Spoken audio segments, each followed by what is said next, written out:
मुलांच्या मैत्रीचं बरं असतं. हवं तेव्हा हवं तिथे भेटता येतं. काळजीचं ओझं थोडं वाटून घेता येतं आणि आयुष्य थोडंसं सोपं होतं. पण मैत्रिणींचं तसं नसतं. मैत्रिणींना भेटायला वर्ष थांबावं लागतं.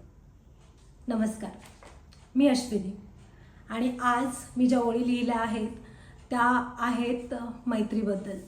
खरं तर मैत्रीबद्दल आपण खूप कविता ऐकतो, खूप गाणी ऐकतो, खूप काही गोष्टी ऐकतो. पण जेव्हा आपण काही गोष्टी प्रत्यक्षात अनुभवतो तेव्हाच त्यांचं महत्त्व जास्त जाणवतं. नुकताच असा एक प्रसंग घडला जेव्हा मित्रांच्या या मैत्रीची खूप जास्त अनुभूती आली आणि कुठेतरी मनात जाणवलं की खरंच मुलांचं किती छान असतं ना. त्यांचे मित्र, त्यांचा जो ग्रुप तो कायम त्यांच्याबरोबर असतो मोस्ट ऑफ द टाईम. पण मैत्रिणींच्या बाबतीत जसा काळ पुढे जातो तसं मैत्री थोडी मागे पडत जाते. प्रायोरिटीज बदलतात, आयुष्यात नवीन गोष्टी येत जातात आणि मैत्रीचं महत्त्व कमी होत जातं. पण नक्कीच मुलांचं तसं नाही आहे. म्हणजे हे कंपॅरिझन थोडंसं कदाचित चुकीचंही असेल, पण जे जाणवलं ते आज बोलावंसं वाटतंय.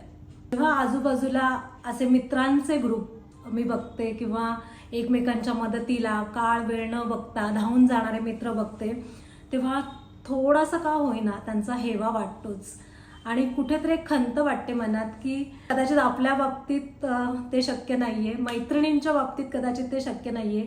मैत्रिणींना खूप गोष्टींची बंधनं असतात, वेळेचं बंधन असतं, कुटुंबाचं असतं, अनेक मर्यादा येतात कदाचित.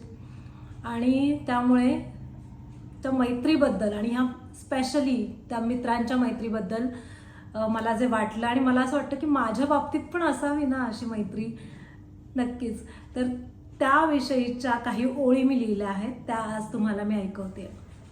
शाळेच्या बेंचपासून ते लग्नाच्या मंडपापर्यंत, शाळेच्या बेंचपासून ते लग्नाच्या मंडपापर्यंत आणि कॅन्टीनच्या टेबलपासून दवाखान्याच्या बेडपर्यंत सोबत चालणारी मैत्री हवी.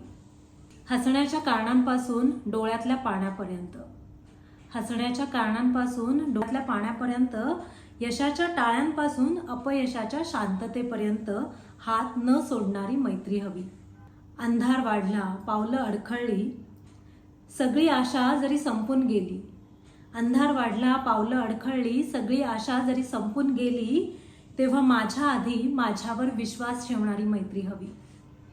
वेळ बदलली, भूमिका बदलल्या, वेळ बदलली, भूमिका बदलल्या, आयुष्याने खूप काही शिकवलं, पण आम्ही आहोत ना एवढं एकच वाक्य म्हणणारी मैत्री हवी. पण आम्ही आहोत ना एवढं एकच वाक्य म्हणणारी मैत्री हवी.